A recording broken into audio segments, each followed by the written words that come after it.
Hi friends, welcome to my channel. ನಾನಿವತ್ತು fish fry ಮಾಡ್ತಿದ್ದೀನಿ. ಬೊಂಗುಡೆ ಮೀನು ನೀಟಾಗಿ ಕ್ಲೀನ್ ಮಾಡಿ ತೊಳೆದು ಇದಕ್ಕೆ ಫಿಶನ್ನು ಹೀಗೆ ಕಟ್ ಮಾಡಿ ಇಟ್ಕೊಳ್ಬೇಕು. ನಾನಿಲ್ಲಿ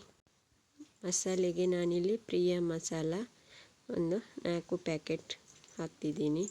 ಮತ್ತು 2 ಸ್ಪೂನ್ ಚಿಲ್ಲಿ ಪೌಡರ್, ಮತ್ತು ಸ್ವಲ್ಪ ಉಪ್ಪು ಮತ್ತು ಶುಂಠಿ ಬೆಳ್ಳುಳ್ಳಿ ಪೇಸ್ಟ್, ಅರ್ಧ ನಿಂಬೆಹಣ್ಣು ಹಾಕಬೇಕು ಅದಕ್ಕೆ, ಮತ್ತು ಕರಿಬೇವು ಸೊಪ್ಪು ಸಣ್ಣ ಸಣ್ಣಾಗಿ ಕಟ್ ಮಾಡಿ ಹಾಕ್ಕೊಳ್ಬೇಕು. 2 ಮೊಟ್ಟೆ ಹಾಕ್ತಿದ್ದೀನಿ ಇದಕ್ಕೆ. ಮತ್ತು ಎಲ್ಲವನ್ನು ಮಿಕ್ಸ್ ಮಾಡಿಕೊಳ್ಬೇಕು. ನೋಡಿ, ಹೀಗೆ ಮಿಕ್ಸ್ ಆಗಬೇಕದು ಎಲ್ಲ. ಅದಕ್ಕೆ ಇವಾಗ ಎಲ್ಲ ಫಿಶನ್ನು ಹಾಕಿ ಅದಕ್ಕೆ ಎಲ್ಲ ಫಿಶ್ಗಳಿಗೂ ಹೀಗೆ ಮಸಾಲೆ ಹಾಕಬೇಕು.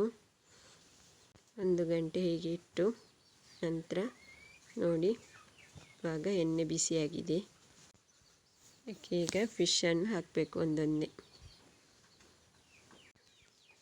ಸ್ವಲ್ಪ ಹೊತ್ತು ಬಿಟ್ಟು ಅದನ್ನು ಮತ್ತೆ ಪುನಃ ಮಗುಚಿ ಹಾಕಬೇಕು.